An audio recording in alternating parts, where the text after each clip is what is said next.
भारत सरकार की तरफ से 5,958 करोड़ जो रुपये सैंक्शन किए गए हैं बजट लद्दाख के, जो पिछले साल भी तकरीबन इतना ही था और इस साल भी सेम ही है।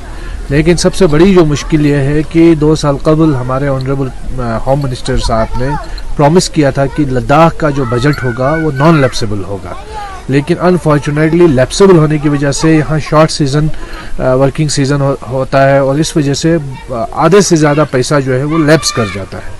दूसरी बात यह है कि लद्दाख को अब यूटी बने हुए 3 साल हो रहे हैं, लेकिन अब भी जॉब के क्राइसिस हैं। अब भी हम देख रहे हैं कि हमारे इंजीनियरिंग कॉलेज का काम जो है वो नहीं शुरू हो रहा है। अब भी हम देख रहे हैं कि हमारे यहाँ जो उड़ान के तहत कई बार ऐलानात के बावजूद जो है जहाज़ का कोई अता पता नहीं है। हमारे एयरपोर्ट में कोई काम अभी तक ठीक से नहीं चल रहा है, सिर्फ सर्वे पे सर्वे होता जा रहा है।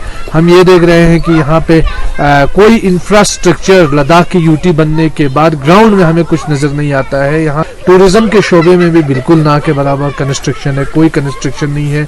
कोविड के चलते हमारे जो टूर एंड ट्रैवल जो हमारे लोग हैं, से वाबस्ता लोग हैं, उनका बिल्कुल रोजगार ठप हो चुका है। यहाँ डिजिटलाइज करने की बातें की जा रही हैं बजट में, लेकिन अनफॉर्चुनेटली बहुत सारे इलाके ऐसे हैं जो डिजिटली कनेक्टेड नहीं है। इस वक्त पूरे देश के साथ जो है वो डिस्कनेक्ट है और पूरी दुनिया से डिस्कनेक्ट है। तो इन चीज़ों पर तवज्जो देने की ज़रूरत है। हमने और एक जो हमारे यहाँ सबसे बड़ा इश्यू है, स्मार्ट सिटीज़ की बात हो रही थी।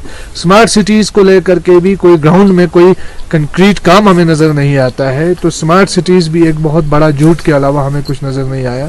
तो इन प्रोमिसेस को फुलफिल किया जाए और इतना बड़ा जो पैसा नज़र दिखाया जाता है, उन पैसों को का कम से कम ग्राउंड में कुछ हमें नज़र आना चाहिए, विजिबल होना चाहिए। हमारे जो इस वक्त कैजुअल लेबरर्स हैं या फिर आप देखें वो उनकी रेगुलराइजेशन की डिमांड कर रहे हैं, मिनिमम वेजेस की डिमांड कर रहे हैं, लेकिन अभी तक उनकी डिमांड फुलफिल नहीं हो पा रही है। हम उम्मीद करते हैं कि भारत सरकार इन चीज़ों पर और यूटी सरकार भी इन इश्यूज़ पे वो तवज्जो देगी और इन इश्यूज़ को हल करने की कोशिश करेगी।